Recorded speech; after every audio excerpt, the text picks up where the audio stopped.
The Queen's Wrath event dropped today with the new update that Destiny released for the upcoming DLC House of Wolves. So this is just a little guide to show you where to go to complete all these bounties. So the first one, you're hunting Drevis, a wolf Baroness, and you're going to find him in the Cosmodrome, so just go to patrol. He's in the Forgotten Shore. Just follow my path. You're going to cut through the plains, and you're going to end up where you start the Omnigul Strike. Once you get there, it's basically just a waiting game. That's what the majority of these bounties are. It's kind of like you're waiting for the Sword of Crota, you know, the guys that used to come out. But you'll wait for a message to appear in the bottom left-hand corner. There it is. A pack of wolves is prowling. And then you got to find where they are prowling. Now it's going to be different for everybody, but you saw the jump ship right there. I noticed it like the last second. They're in the very back of the map, or very back of this area. It is going to be different for everybody. It's going to be random. So just look around. I'm sure on the first couple days here, there's going to be a bunch of people together in one area.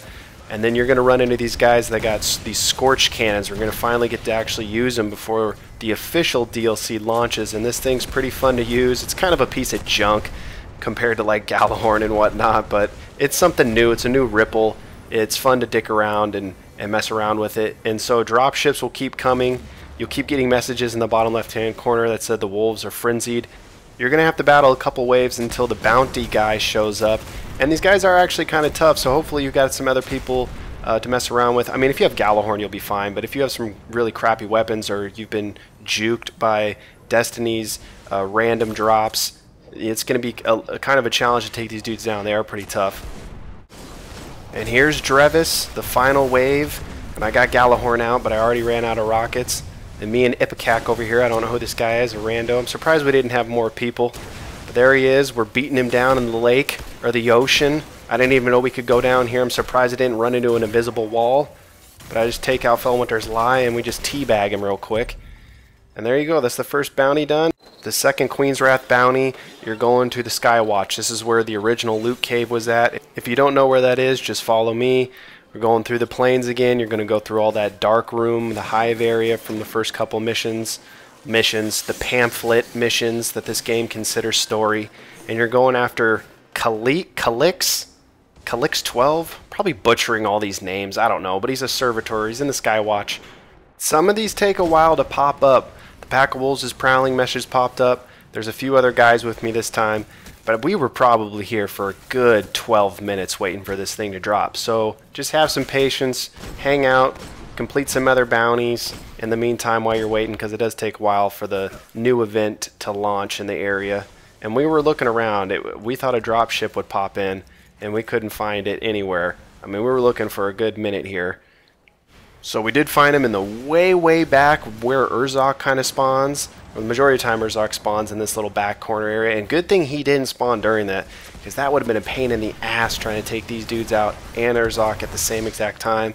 Picked up the Scorch Cannon again. There's usually only two that are going to drop, so if you're with a bunch of buddies or you're with a bunch of randoms, be quick in there to grab one so you can use it, because it is pretty fun to use. The waves do seem to get harder and harder as you go on, and this dude finally dropped Calix 12, and it did not take much to take him down when we had all these people. This guy died. The ship can kill you. I mean, we all know about the drop ships and Nightfalls. I mean, the ships in these guys are actually pretty powerful. It's kind of like doing the Urzok, the hated bounty for Eris, which I kind of liked. I liked it a lot more than doing just the, you know, killed 10 Fallen Ultras, 10 Hive Ultras. I mean, I understand those really easy bounties to level up whatever faction you're for and whatnot, but I like these more. I like the Urzok, the hated one, because it seemed actually somewhat like a challenge. I mean, now if you got Gjallarhorn, it's not as bad. And another thing that I forgot to mention is that these little treasure chests will pop up. You'll see in the left-hand corner, a message will read, "A fallen treasure is nearby." I mean, you're not going to get anything really that good, at least I don't think. I don't think you're going to get an exotic or anything like that, but you're going to get some materials and whatnot. The third bounty, you're going to Venus Patrol and you're hunting down Peekis, and he's in the Citadel area. That's where all the Vex are. Great place to knock out the Pumice Threads or the Vex Ultras really quick. It's where the two huge Minotaurs are at. You see here in a second. They're in the way back area there. So basically just hang out in this area. It's a waiting game, guys. It's actually kind of boring, but then once you get into it, it's 2 minutes of having a nice little fight, the Scorch Cannon's dicking around, but you gotta wait a while for the event to happen. And I was waiting for probably a good 15 minutes, at least it felt like that. But we had a bunch of guys waiting, so the waves went pretty quickly. It seemed like everybody had Gallahorn except for one guy, and I think he had Truth. And Peekis was actually invisible. I didn't even notice. You'll see here in a second. We were making it through the waves, and Peekis didn't show up. But none of us even saw that he actually dropped. He's invisible until he attacked one guy. See, we're looking around, and then he just popped out of nowhere. He was just invisible. We didn't even notice him. And then we just basically gangbang him off the edge here, and then I finish him off with a golden gun. And also, don't forget about the treasure. Look around for it. I don't know if the treasure is random each time, and make sure to help your other fellow teammates if they're there find the treasure, the randos. Obviously, if you're talking in a party, you can help them find the treasure, but some guys were lost, and just shoot in the air, help each other out. Once you complete those 3, go back to the tower, turn them in, and that will unlock the day 4 bounty. And I'm assuming, well, not assuming, I'm pretty sure that they initially wanted this to launch on Tuesday, which would make Tuesday you would have been able to do day 1, Wednesday day 2, Thursday day 3, Friday day 4, etc., etc. So day 5 will launch tomorrow, and day 6 will launch on Sunday. The 4th day bounty, you're going after Beltrick, you're back on Venus Patrol, and you're going to the Ember Caves. You just head to the left. It's exactly like you're going to go on the route for the Archon Priest strike.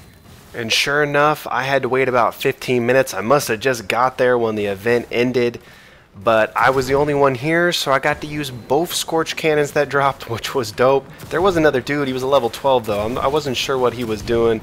He probably had no clue what was going on, or he's leveling up a new character, but he didn't come over to help out. He probably would have died in like 1 or 2 shots anyway. I'm not going to make a video for the day 5 and day 6 bounties, but the day 5 and 6 bounties are both going to be on the moon. The day 5 one, which will drop tomorrow, is you're going after the Queen Breaker, which is in the Anchor of Light area on the moon. If you don't know where that is, right when you're dropped on the patrol, go up the hill and you're just going to head to the right. And you're going to go to the right, and then where that huge circular area is, you're going to go to the left. I know this might be a little confusing because you're not seeing it on the screen, but all you do is you just stay to the right, and once you enter the new area, go to the left before the big dome thing, hang a left, and you're going to go to that big tower structure that's off by itself, and that's where that one will spawn. And then the day 6 one is in Archer's Line, and Archer's Line is the area right when you drop in on the moon patrol. So just be in that area, messing around, and just wait for the event to happen. I hope this bounty guide was helpful for people that aren't familiar with the place names or the areas, or maybe you're new to the game and you're unsure where to go. But get in there, guys, with some buddies and mess around with the Scorch cannons. They're fun to use. Have a good one. See ya.